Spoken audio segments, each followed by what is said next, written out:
Bueno, lo vamos a saludar a un amigo de la casa, a quien hemos llamado en infinidad de oportunidades y él siempre se ha mostrado muy atento y muy amable para con nosotros. Es un orgullo para nosotros también porque es de acá, es de Olavarría, yo lo tuve de profe en la Facu, siempre lo digo, y es un reconocidísimo analista internacional, politólogo, que sale para muchos medios, no solo nacionales, sino también de otros países inclusive, y está radicado hace mucho tiempo en Portugal, en la hermosa Lisboa, la que hemos visitado en algunas oportunidades. Lo tenemos Andrés Malamud en línea, lo vamos a saludar. Flor, Gabriel, Mario, buen día Andrés querido, ¿cómo te va? ¿Cómo estás? Hola Mario, ¿cómo te va vos? Yo muy bien. Bueno, gracias por atendernos y darnos unos minutitos, Andrés. Lógicamente el tema tiene que ver con esta actualidad a nivel mundial, después de la decisión que tomó el presidente de Estados Unidos, Donald Trump, de entrar a territorio venezolano y capturar al dictador Maduro. Bueno, en principio, ¿qué opinión te merece esta decisión que tomó Estados Unidos? Había dos principios en disputa: soberanía popular versus soberanía nacional. La soberanía popular era la democracia. En Venezuela no se respetaba. La soberanía nacional era la no intervención. Trump decidió intervenir. El resultado es que hoy no tenemos ninguna de las dos soberanías, ni la popular ni la nacional. Venezuela es un protectorado y no una democracia. Quizás estemos en el peor de los mundos. Sí, es una definición excelente la que das en pocas palabras de manera sintética, ¿no? Porque la gran pregunta de acá para adelante es qué va a pasar con los venezolanos, qué va a pasar con aquel gobierno que no fue gobierno, ¿no? Con Corina Machado, con quien fue elegido como presidente, que se tuvieron que ir al exilio. ¿Serán alguna vez parte de una nueva democracia? Porque sacaron a Maduro, pero sigue habiendo gente que tiene que ver con el régimen, ¿no? Sigue el régimen. Lo único que cambió es el presidente. Se fue Nicolás Maduro y quedan los otros 4 hombres y mujer fuerte. Los hermanos Rodríguez, Delcy ahora es presidenta, Jorge, su hermano, es el presidente de la Asamblea, o sea, del Parlamento, Vladimir Padrino, militar, ministro de Defensa, Diosdado Cabello, militar, ministro del Interior. Así que uno controla el ejército y el otro la policía. Igual, cambió muy poco. Y es muy triste ver el papel de María Corina Machado, que está humillándose a los pies de Trump. Está en las últimas entrevistas diciendo que con gusto le entregaría, le regalaría o compartiría el Nobel con él, pensando que de esa manera va a conseguir su gracia. Trump funciona al revés. Trump respeta a los fuertes. La oposición democrática tendría que haberse mostrado desafiante para conseguir el respeto de Trump. Al humillarse delante de él, lo único que consiguen es que él se sienta todavía más impedido a humillarlos, más impelido, Claro. No solamente porque él considera que ella le robó el Nobel, que él piensa que le correspondía, Claro. sino porque además no es una líder fuerte. Claro, sí, ese es un punto también del que se vale Trump, y vos describís muy bien su personalidad y su forma de actuar, ¿no?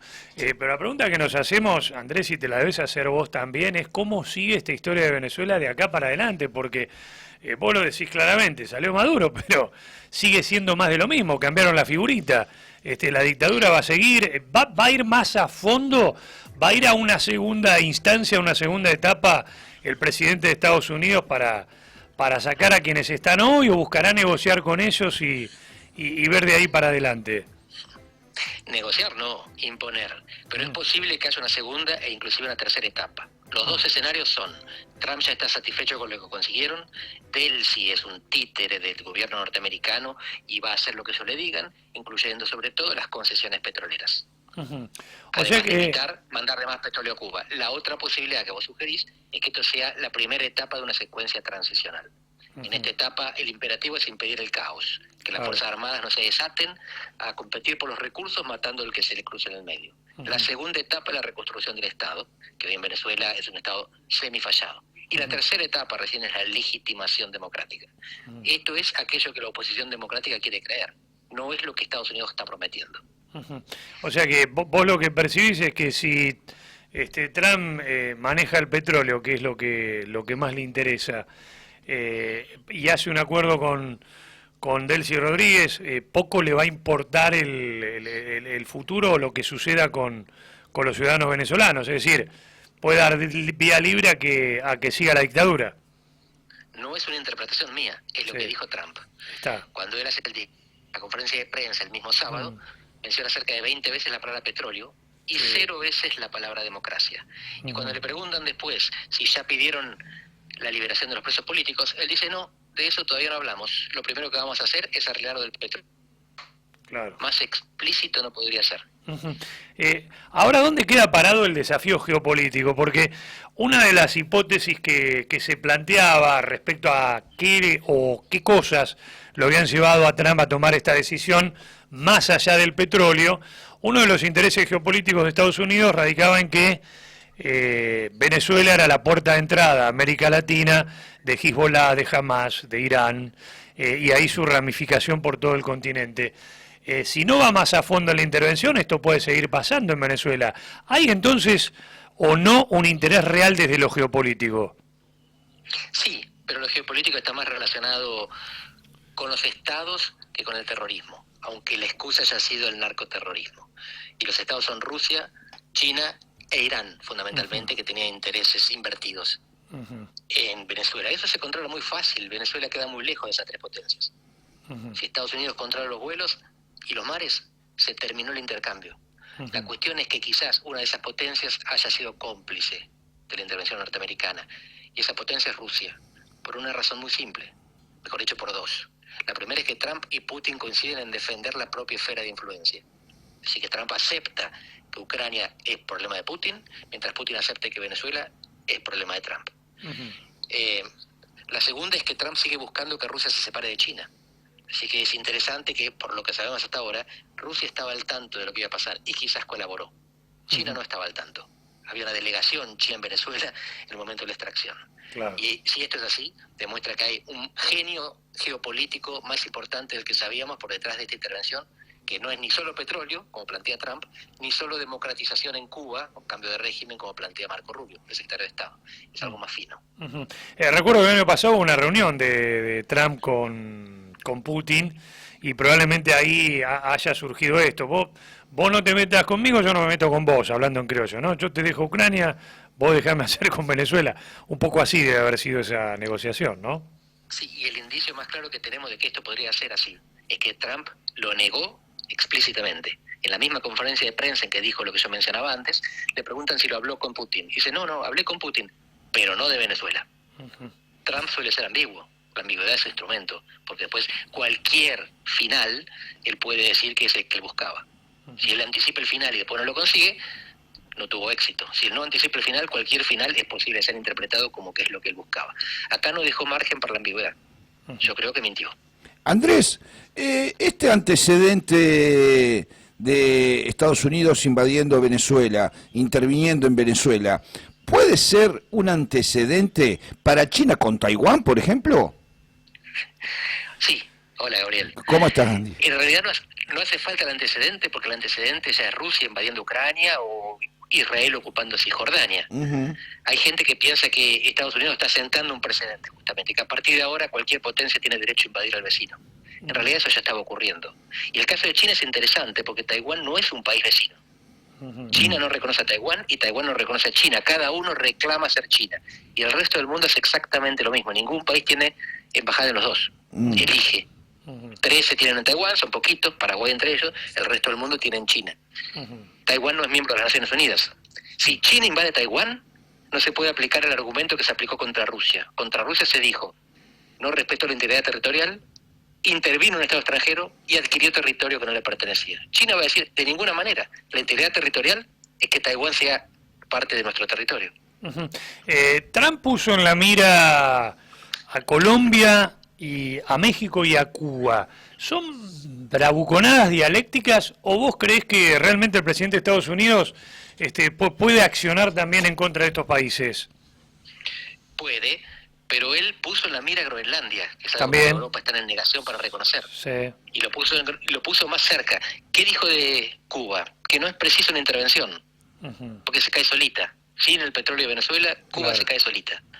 ¿Qué dijo de Colombia? Primero se la agarró contra Petro en la conferencia de prensa, dijo que le iba a patear el culo, literal. Y después, más tarde, habló de la Operación Colombia. Pero Petro se va dentro de un año, termina su mandato. de México elogió personalmente a Claudia Sheinbaum, la presidenta, pero dijo que no controla su país, que su país lo controlan los narcos. Bueno, si este fuera el tema que le preocupa, hubiera empezado por ahí, porque el narco de Venezuela no afecta a Estados Unidos. En Venezuela hay cocaína que va a Europa. En México está el fentanil que va a los Estados Unidos. Si esta fuera una causa de intervención, habría empezado por ahí. Claro. Yo creo que Groenlandia es la clave, porque la doctrina Monroe, contra lo que creemos los latinoamericanos, no es América Latina, es el hemisferio occidental, que como se llama en inglés a todo el continente americano, que incluye Groenlandia. Claro. Y eso es fascinante porque Groenlandia es parte de un país europeo, parte de un país miembro de la OTAN y miembro de la Unión Europea. Así que si ataca Groenlandia, primero la OTAN no puede actuar, porque la OTAN es una asociación de defensa conjunta contra terceros. Claro. Y acá es un miembro de la OTAN atacando a otro miembro de la OTAN. Y segundo, la Unión Europea está obligada a actuar, porque están conquistando el territorio de un país miembro. Pero hay muchas maneras de hacerlo. Trump no es sutil, ni precisa hacerlo. Lo que no necesita es combates militares. En Groenlandia no hay tropas. Son 50.000 habitantes en la isla más grande del mundo. Puede llenarla de bases militares sin cruzarse con un groenlandés. ¿Y Europa qué va a hacer? Esto es muy divertido. América Latina sugerías. Venezuela es un teatro de operaciones, es un ensayo general para la farsa actual. Y qué buena definición esa, ¿eh? Un ensayo general para la farsa actual. Suena a tema musical. Los redondos. Claro, los redondos. Andrés, ¿y cómo quedan en el mapa los presidentes latinoamericanos? Viste que no pudieron lograr un comunicado de unidad o de unanimidad con la CELAC. Bueno, parece ser que Milei quedó muy bien posicionado respecto de Trump, ¿no? Sí, no es que a Trump le importe demasiado. Fíjate que la estrategia de seguridad nacional y el discurso del presidente Trump menciona varias zonas calientes. Sí. Y contra lo que quieren creer los argentinos, que nos pensamos importante, no está la Antártida, ni está una base en Tierra del Fuego. Está Panamá, Groenlandia y Canadá. ¿Sí? Es la parte norte del hemisferio occidental, no es la parte sur, que está mucho más lejos de las preocupaciones securitarias de los Estados Unidos. Por supuesto que tiene toda la simpatía por Milei, pero no somos prioridad. Argentina no es prioridad. Y en cualquier caso, lo que vos preguntabas sobre la región, es la división de la región y su impotencia lo que llevó a la intervención de Estados Unidos en Venezuela. Si Lula y Petro y el resto de los presidentes hubieran convencido a Maduro de respetar el resultado electoral, hoy no estaría preso. Claro. Quedaron en una posición incómoda. La verdad que quedaron en una posición incómoda porque tuvieron que salir a manifestarse en contra de la acción de Estados Unidos, pero también es cierto lo que decís, no hicieron mucho, más allá de algunos decir, che, presenten las actas, no hicieron mucho para modificar o intentar modificar esta realidad de Venezuela, incluidos los políticos acá en la Argentina, sobre todo un sector importante del peronismo y del kirchnerismo, ¿no? Cierto, pero eso no tenía la responsabilidad de representar al Estado. De lo que representan al Estado, el rol más penoso lo tuvieron Lula, Petro y Sheinbaum. México, Colombia y Brasil. México con antecedentes, porque siempre, desde el principio de la mexicanidad, tienen el principio de no intervenir en asuntos externos de otros estados. Así que ellos no deciden cuál es el régimen, reconocen al Estado y no al gobierno. Y el caso de Chile es diferente. Boric siempre dijo que Venezuela era una dictadura. Siempre se desmarcó del resto de la izquierda continental. Pero Chile es más chiquito que los otros tres y no es contiguo, no es limítrofe con Venezuela. Para ir cerrando, Andrés, porque no queremos abusar de tu tiempo, ¿no ves solución en el corto ni mediano plazo para lo de Venezuela? No. Querría creer que hay una transición secuencial en marcha y que el primer paso es mantener el orden, pero ese paso no exige mantener a los presos políticos. Claro. Pueden perfectamente dejar a todos los que están salvo Maduro, mantener asalariadas a las Fuerzas Armadas y de Seguridad, seguirlas dejando que participen en el crimen, que de eso vive Venezuela. Bueno, ayer secuestraron varios periodistas. Exactamente. Hoy hay más autoritarismo que el viernes. Increíble. Por eso es difícil pensar que una transición en curso. Andrés, querido, siempre es un verdadero placer charlar con vos. Te agradecemos enormemente por tu tiempo. Gracias a ustedes por llevarme a la barriga. Te mando un abrazo grande. Cuídate. Bueno, ahí estaba charlando con nosotros un ratito Andrés Malamud. Bueno, si él lo dice, hay que prestarle mucha atención. ¿Vieron? Puso el foco en Groenlandia. Sí. No dijo ni Cuba, ni México, ni Colombia. No. La Antártida Argentina tampoco le interesa a Estados Unidos. Le interesa a Groenlandia y Canadá. puso el foco ahí. Y lamentablemente para los venezolanos, los que todavía viven en Venezuela y los que están exiliados también, porque yo creo que se ilusionaron y mucho y siguen estando ilusionados con esta posibilidad de volver a su tierra, porque no hay nada peor que el destierro, ¿no? Que extrañar el lugar de donde uno viene. Con este panorama que describe Andrés Malamud, esto va para largo. Sí. Va a ser muy difícil una transición hacia una democracia, como él bien describía, con una Corina Machado totalmente desdibujada en todo este contexto. Bueno, nos vamos a una pausa. Ya después tenemos a nuestro ministro de Economía. Dale.